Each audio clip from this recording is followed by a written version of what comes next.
जय हिंद एवरीवन, स्वागत है आपका हमारे channel Indian defence news Hindi में, जहां आपके लिए लेकर के आते हैं इंडियन डिफेंस के प्रमुख अपडेट्स को कम से कम समय में। तो चैनल को सब्सक्राइब करना मत भूलिएगा। तो आइए शुरू करते हैं आज का अपना ये एपिसोड। आप सबको पता है कि अमेरिका काफी लंबे समय से भारत को Stryker armoured personnel carrier offer कर रहा है और इसके लिए स्ट्राइकर के अलग अलग जो वेरिएंट है वो भी ऑफर किए गए, जिसमें एयर डिफेंस वेरिएंट हो गया, एंटी टैंक गाइडेड मिसाइल से इक्विप्ड एपीसी हो गई, ये सब ऑफर किए गए थे। और हाल ही में लद्दाख में 3 हफ्ते तक इनके काफी एक्सटेंसिव ट्रायल आयोजित किए गए, जिसको लेकर के फाइनली अब जो रिपोर्ट्स हैं वो सामने आ चुकी हैं। भारतीय थल सेना ने अपने कंक्लूजन में ये पाया कि स्ट्राइकर कैपेबिलिटी वाइज तो काफी ठीक है, लेकिन कुछ समस्याएं हैं जो टैकल करनी पड़ेंगी। दरअसल पहली समस्या है इनकी इंजन। इनके इंजन को अंडर पावर्ड माना गया है और भारतीय चाहता है कि अपग्रेड के माध्यम से कम 600 हॉर्स पावर का जो इंजन है वो ऑफर किया जाए, ताकि लद्दाख जैसे टेरेन में इनको ऑपरेट किया जा सके। दूसरी चीज, ये वाटर बॉडीज को क्रॉस करने में सक्षम नहीं है और ये एडवांटेज हमें डीआरडीओ की जो व्हील्ड आर्मर प्लेटफॉर्म है उस पर मिल जाता है। तीसरी चीज, यहाँ पर और भी दूसरे जो सिस्टम मॉडिफिकेशन है उनकी डिमांड इंडियन आर्मी की तरफ से की जानी है, और अगर अमेरिका इनको मानता है तभी ये भारतीय थल सेना के द्वारा कंसीडर किए जाएंगे, वरना जो हमारा इंडिजिनस ऑप्शन है वो कई पैरामीटर्स में जो कह सकते हैं स्ट्राइकर एपीसी है उसको पीछे छोड़ रहा है। स्पुतनिक इंडिया ने एक बार फिर से Su-57 फैलन को लेकर कुछ ऐसा कह दिया है जिसको इग्नोर करना भारत के लिए आसान नहीं होगा। दरअसल बात हो रही है इस समय 5th generation fighter aircraft procurement की, जो कि इंडियन एयरफोर्स से जोड़कर देखा जा रहा है।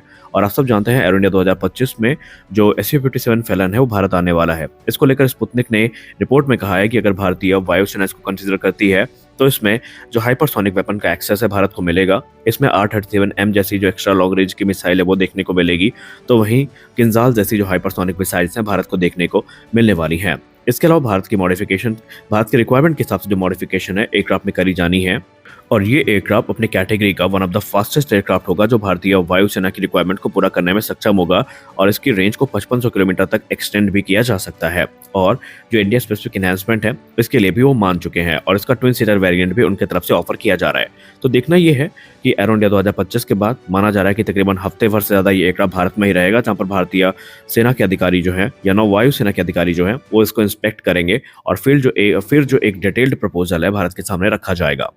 एक तरफ जहां पर F-35 के भारत से बाहर जाने की बात की जा रही थी, तो वहीं एक बार फिर से द हिंदू की रिपोर्ट ने सबको चौंका दिया है। द हिंदू की रिपोर्ट में कंफर्म हो चुका है कि जो F-35 लाइटनिंग 2 है इनकी वापसी एरो इंडिया 2025 में हो चुकी है, लेकिन यहाँ पर एक निराशा वाली बात भी है। हम लोग ये मान के चल रहे थे कि F-35 लाइटनिंग 2 का एरियल डिस्प्ले देखने को मिलेगा, जो कि हमने 2023 एयर शो में देखा था एरो इंडिया, लेकिन अब ऐसा नहीं है। यहाँ पर 2 F-35 भारत आएंगे तो जरूर, लेकिन उन F-35 को स्टैटिक डिस्प्ले में रखा जाएगा। हालांकि विजिटर नजदीक से एयरक्राफ्ट को देख सकते हैं, इनके साथ सेल्फीज क्लिक कर सकते हैं, लेकिन एरियल डिस्प्ले में ये देखने को नहीं मिलेंगे। कारण स्पष्ट नहीं किया गया, लेकिन रक्षा के गलियारों में माना जा रहा है कि जहां जहां पर Su-57 फैलन की प्रेजेंस होती है या रशिया के एडवांस सिस्टम की प्रेजेंस होती है, वहां पर अमेरिका बेसिकली बचता है अपने स्टेल्थ फाइटर्स को उड़ाने से, और इसीलिए रक्षा के गलियारों में यही रूमर्स इस समय चल रहे हैं। खैर, आप इसको लेकर क्या सोचते हैं, आप भी बताएं कि आखिरकार अमेरिका ने ऐन मौके पर एरियल डिस्प्ले से अपना नाम वापस क्यों ले लिया?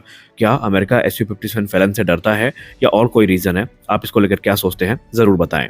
एक तरफ भारत के दुश्मन चाइना जैसे जो देश हैं वो लगातार अपनी स्टेल्थ टेक्नोलॉजी को बढ़ा रहे हैं और एक के बाद एक जो नेक्स्ट जनरेशन फाइटर्स हैं उनको अनवील किया जा रहा है, तो वहीं अब भारत की तरफ से भी एक बड़ा स्टेप लिया गया है। दरअसल जब स्टेल्थ टेक्नोलॉजी की बात आती है तो इनको काउंटर करने के लिए जो स्पेशलाइज्ड रेडार सिस्टम है इनको विकसित किए जाने की बात की जाती है, और इसी क्रम में एक बड़ी रिपोर्ट सामने आई है जहां पर electronics and radar development establishment और भारत इलेक्ट्रॉनिक्स लिमिटेड के संयुक्त उपक्रम में एक anti stealth very high frequency radar जो है ये ऑलरेडी अनवील किया जा चुका है। जी हाँ, इसको लॉन्च किया गया है BEL की जो गाजियाबाद फैसिलिटी है वहां पर।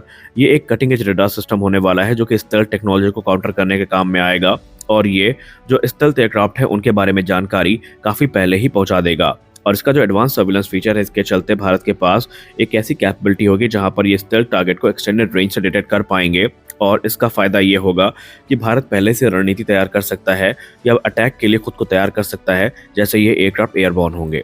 तो आज के इस वीडियो में बस इतना ही, मिलते हैं अगले वीडियो में, तब तक के लिए जय हिंद।